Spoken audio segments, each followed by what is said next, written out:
U.S. Attorney General Merrick Garland is patting himself on the back for the work that his Department of Justice has done over the past 4 years with regard to the January 6th riot at the Capitol, an event that he and others on the left continue to claim was an insurrection and an attack on democracy. The left is also throwing a fit over President-elect Trump's promise to issue pardons for many of those who are accused or convicted of crimes related to what unfolded 4 years ago. But what does the legacy media But what they failed to tell the American people about the events of January 6th and the weaponized response from this DOJ, why aren't they covering that? What have they not told us? Joining me now to discuss this, Congressman Morgan Griffith. He is a member of the House Administration Committee Subcommittee on Oversight, which last month released an interim report on their findings on the events surrounding January the 6th, including the politicization of the January 6th Select Committee. He represents the 9th Congressional District of Virginia. Congressman Griffith, welcome to Washington Watch. Thanks so much for joining us. Glad to be with you this evening. So just as we begin this, give me your general thoughts on the narrative that we keep hearing. I mean, even as today, the Attorney General, Merrick Garland, spending more money, more time and energy going after January 6 protesters, while I guess I can throw the backdrop, the attack in New Orleans by a terrorist the first attorney, the FBI agent who spoke right after the attack said it wasn't a terrorist attack, maybe because it wasn't a January 6er.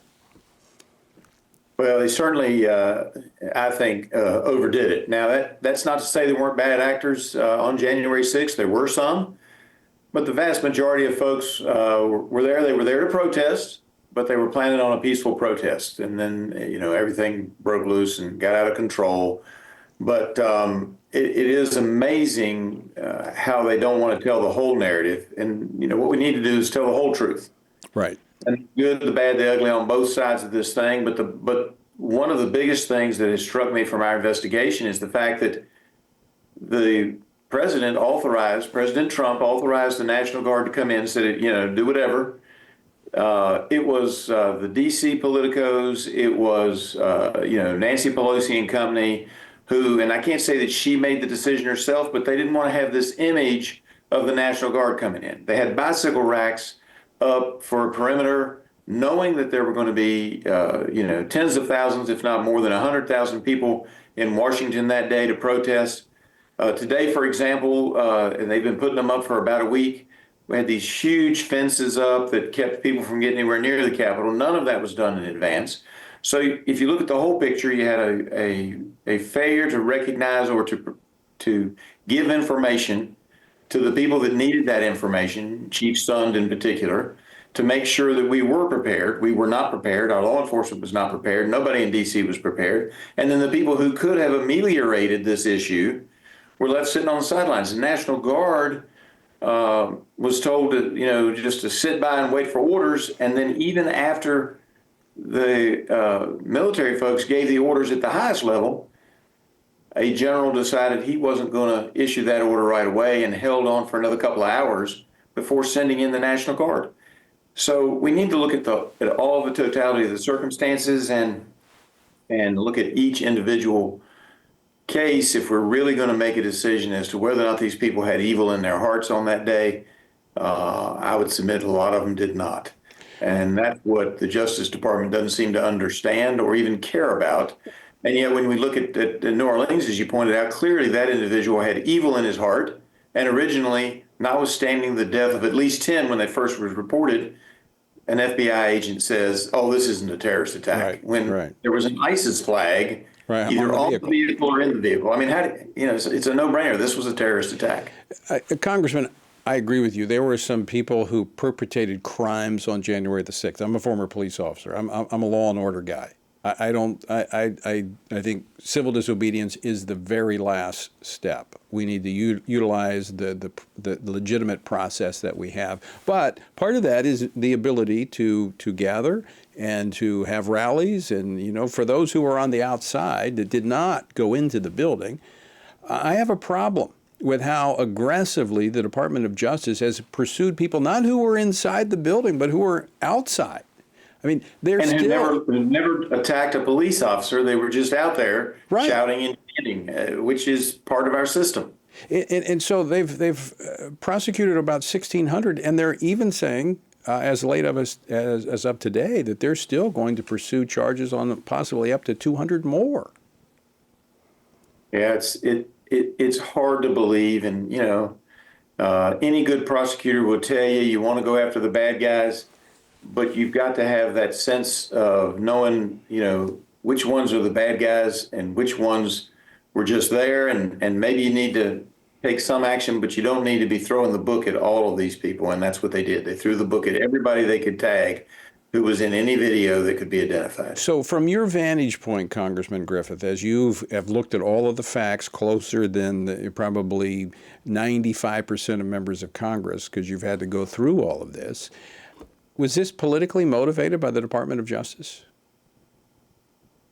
Can't speak to their prosecutions. It certainly appears that way, but I haven't studied that as much as the failures that took place here on Capitol Hill. And there's no question that the failure to bring the National Guard in before, the failure to put up proper fencing, was all about creating an image. They were worried about creating an image that looked bad.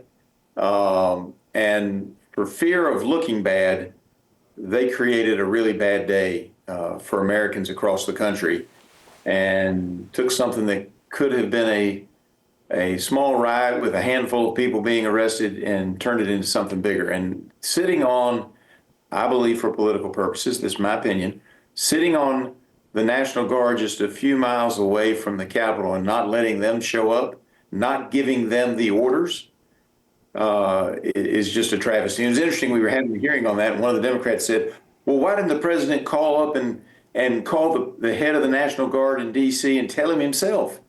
And I looked at the Democrat and I said, yeah, because then you would say he was bypassing the chain of command. He gave the orders, he gave the authority, he gave somebody the ability to make that decision. They made the decision, and another general didn't follow those orders and get it to the National Guard in time, while the National Guard was sitting there waiting to come help control the crowd. And they weren't allowed to because of optics. We didn't want a couple of questions on that, Congressman Griffith. The intel leading up to January the 6th, did they have intelligence or data that would suggest there could be a problem on January the 6th, 2021? Well, I think it's important you said that there could be a problem. They did not have intelligence that said there would be a problem, but there were certain reports that said there could be a problem, and that information was never relayed to Chief Sund. Some of his own people had it, in there. It was buried in some places, sometimes on page 16 of a report. It was not in the summary or in the action sheets. So they, for some reason, they didn't want to face up to the fact that there could be a problem when you bring 100,000 people or more into D.C., many of whom were upset, many of whom were concerned about what happened in the election, with number of states violating the laws and changing the rules of the election, sometimes within days before the election. These were all concerns, but the Capitol Police were not given, at least not Chief Sund, was not given the information so that he could act. And they didn't act on the president saying you can use the National Guard if you want to, do what you need to do. And they didn't act on that. And as a result of them not acting on that, you saw what happened on January 6th. So, Congressman, the second question following up to that, want to ask is you said it was politicized. They were concerned that it might create the wrong image. Was there any evidence to suggest that there were some that were in the chain of decision making that they would have preferred the outcome that we had so that it furthered a narrative that would have been helpful to the left? I don't know that I can say that. I do think that my personal opinion is that the general who didn't give the order in a timely manner to the D.C. National Guard may have been trying to curry favor with the incoming Biden administration. But other than that, I don't think it was an intentional act. I think it was mostly negligence and a failure to recognize that they needed to do the job, and I mean, now we weren't anticipating any problems today, and they took the actions today that they should have taken when we knew that there were going to be at least a large number of protesters on Capitol Hill, and they didn't take the actions necessary to secure the Capitol building or to make sure that we had sufficient backup for our Capitol Police, who are brave men and women who do a great job. And none of that occurred in advance. And I think it was more negligence than overt calculation. But there wasn't a political undertone in the sense that they didn't want to have an image that reflected negatively on Speaker Pelosi and other Democrats. I struggle a little bit with that, having lived through COVID and the riots in D.C. And I mean, we had to board up our building, in the heart of D.C. Buildings were boarded up because you had riots, you had, fronts of businesses smashed in. It was the Lafayette Square across from the White House was, barricaded for months. So I don't know. I struggle a little bit with that idea that it was all about not wanting that perception. Yeah. And I'm in the difficult position of I'm trying to act responsibly as a lawmaker, looking at the facts that are in front of me, and not to jump to conclusions or make conjecture. I think that some of those may be legitimate, but I'm trying to be more cautious. And I appreciate that. I'm just kind of expressing what I think a lot of people see and think. And then I think a majority of Americans agree with you. I'm just trying to be cautious. I want the facts. I want the facts. When you add those facts and these perceptions with what happened post January 6th with the investigation, the sham investigation that took place by Nancy Pelosi and the January 6th committee, it only fuels that idea that this was politically motivated to advance a narrative.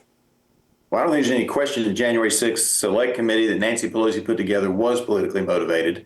I think the evidence is clear on that. From the very beginning, from day one, they wanted to project that this was all Donald Trump's fault, that he was the big bad guy, and the evidence just didn't bear that out. Was he disgruntled over some of the states that didn't follow the law? Yes. Was he concerned that there were fraud in some of the states? Yes. But they wanted to turn it into not only the big legal witch hunt that we've seen over the last 4 years, but they also used the January 6th Select Committee as a tool to promote that political agenda. And they did so without revealing all the facts. I mean, we always talk about the truth, the whole truth, and nothing but the truth. They gave partial truth, and sometimes maybe even given, I think Cassidy Hutchinson's testimony was clearly in error, if not just falsehoods. And there was all kinds of evidence from witnesses who were there that her testimony was untruthful. Maybe there's something going on in her head, because I like to give people grace, but that testimony was just flat out wrong and false. And the witnesses who were on the scene that the January 6th committee, Select Committee had in their position before they issued their report was not in that report. And they should have given the American people the truth, the whole truth, and nothing but the truth. They chose not to do so because they had a political agenda. Yeah. Nancy Pelosi had a political agenda in keeping conservative Republicans off of the commission, who could have asked the pointed questions, who could have brought out the information, whether it be Cassidy Hutchinson or the 4 National Guard officers who testified that the testimony in the J6 committee, those folks knew it wasn't true, and that one of them who had talked on the promise of being kept anonymous, his identity was leaked, and he was angry about it when he came to testify in front of us. He said, my identity was leaked. I talked to the J6 Select Committee in confidence because they promised me they wouldn't reveal my identity, and then somebody leaked it from the J6 Select Committee. The whole thing was a travesty, and their report is a piece of garbage. And I haven't even gotten into mentioning yet, that there was about a terabyte of information that was deleted or attempted to be deleted by the J6 Select Committee that should have gone to the archives of the United States. That's just gone. Some of that is just gone forever. That is not proper in the United States of America. Again, whether it's good or bad, all the evidence needs to come in, And you're a former police officer. I'm a former attorney, particularly a defense attorney. You know, let all the proper evidence in and let the chips fall where they may. Sometimes you win, sometimes you lose. But you know what? They didn't do that. They tilted scales of justice for political reasons, and it's atrocious. And it undermines credibility of the government and the people's trust in government. Congressman Griffith, thanks so much for joining us.